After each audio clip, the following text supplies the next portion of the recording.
Happy trailer day, everybody. We finally have Maul Shadow Lord in the shelves. Lucasfilm, Star Wars just released it on their channels. Shadow Lord is a very anticipated show, but mostly it will show Maul in a kind of a different light as he survived the Imperial times. We have a release date also. It's April 6th, and this means that it's going to come a month earlier than what I originally anticipated because I was waiting for May 4th. Now we're going to have, I think, 3 series released, no, 2 series and 1 movie released this year. It's going to be Grogu and Mandalorian and Grogu, so Maul, Shadow Lord, and then we're going to have, hopefully, supposedly, I really am hoping they don't delay it to 2027, we're going to have Ahsoka Season 2. So, let's talk about the animation more specifically. Now, they have definitely upped their ante. Now, Lucasfilm is giving us a new style and a very detailed one, because especially the motion of the characters was something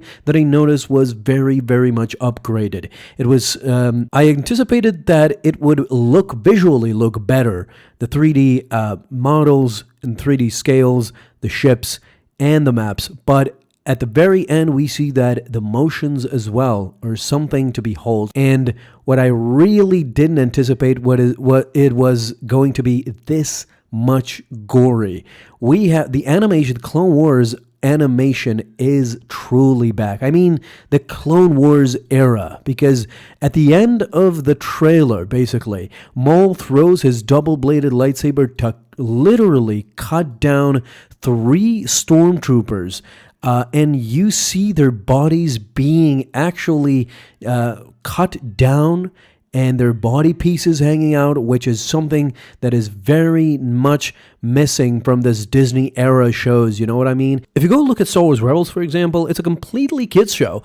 You don't see decapitations, you don't see cut down by lightsabers, and you don't even, I don't think you even see blaster fire hitting the stormtroopers. I mean, it was such nerfed, it was such a nerfy show that Disney just brought the level down significantly. As according to, of course, the original Clone Wars by Cartoon Network, I mean, we saw slicing decapitations, we saw impalement by lightsaber. I mean, it was brutal. When it came down for Star Wars Rebels, it was a completely different show. I'm very glad we're going to have a brutal show, hopefully, but we see sort of the players that are coming along. We see the Padawan, the Jedi, the Twi'lek that is going to be ingratiated with Maul sooner or later, because we see that the Empire is hunting down the Jedi and hunting down what she carries. And I'm thinking this is the Hidden Path Network, but it could be very early still. So I'm not really sure about that, but we see that visually the landscapes are great. And we also got a glimpse of the proto-stormtroopers, and also we got a glimpse of the bad guys that Sam Witwer actually talked about. So he said that in this show, it's not going to be the good guys versus the bad guys. It's going to be the bad guys versus the even worse guys. For example,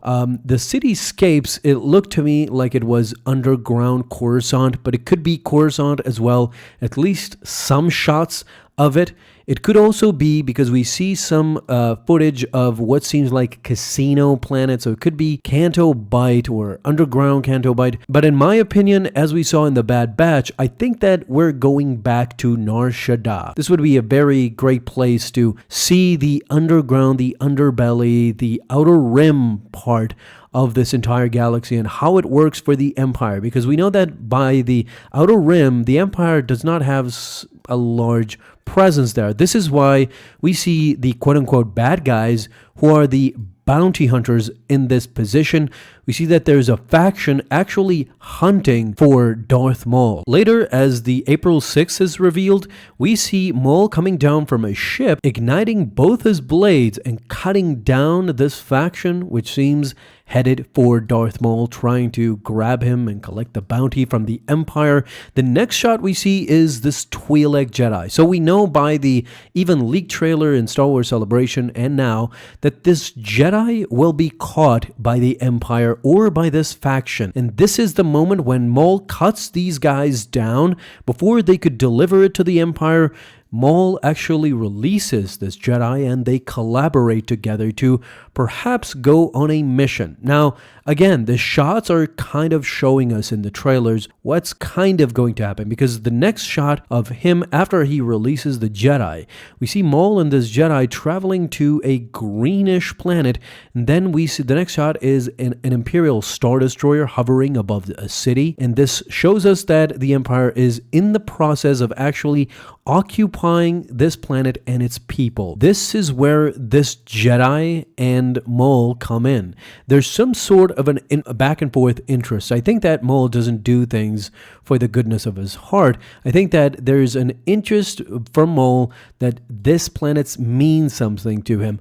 There's also there's a shot of a hologram Maul with his cape in, and there is this mustachioed gentleman, and by this yellow stripe on his neck and by his uniform, we could kind of gather that he is the leader of this faction, or at least a scientist of this faction that is going against Maul, or at least going for the bounty that the Empire has set for Maul and other Jedi survivors. There's a great line from Maul also that I really enjoyed and I really liked, and that's that we survive, but we don't live. This was a very poignant thing to say, especially for these dark times, for the Jedi especially, that they're just trying to survive, but they are not living their lives.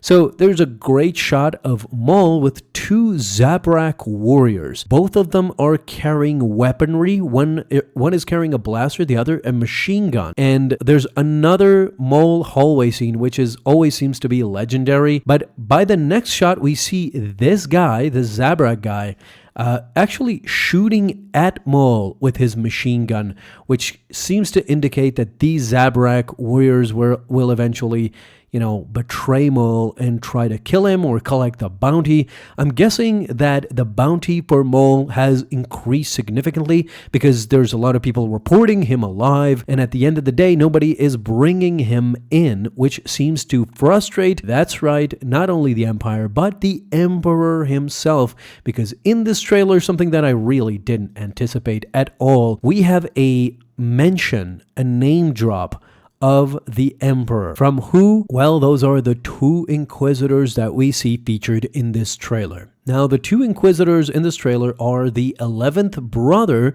that Ahsoka will eventually kill, as we see in Tales of the Jedi, and there is Marek. Marek, of course, took his fame by appearing in Ahsoka Season 1, also killed there by Ahsoka, but we see that he was already dead. He was only revived by dark magic. And by Dathomir dark magic, if he was revived, then this means that Maul could perhaps kill him in this series, could kill Marek, and this explains who eventually revives him using Dathomirian dark magic, brings him back alive. In the trailer it seems that Darth Maul is very much capable of handling both of these Inquisitors, which is quite great to see him battle again, and I'm sure that they will be using motion capture with Ray Park, similar to what they did in the Clone Wars Season 8, and it was pretty beautiful to see all the battle and to see the title crawl at the end, the Star Wars Maul Shadow Lord explosive, which means that this series is going to be pretty dark all around. And the only thing you saw actually from this series was darkness, mist, and the unknown of what's going to happen. I really love the aesthetic. It was kind of Blade Runner-y, where you really don't see any sheds of light. It's only darkness. Darkness overcomes everything, and it signifies the times, which is the dark times, the Imperial time. This series shows you exactly what kind of the Bad Batch should have been. The Bad Batch was great, but it ultimately turned into a kiddie show with Omega. There were parts where I did not love it at all. So what do you actually think by the trailer? And what do you think that the Emperor is especially targeting Maul, knowing he is still alive out there somewhere? Thank you guys so much for watching. Let me know down below in the comments.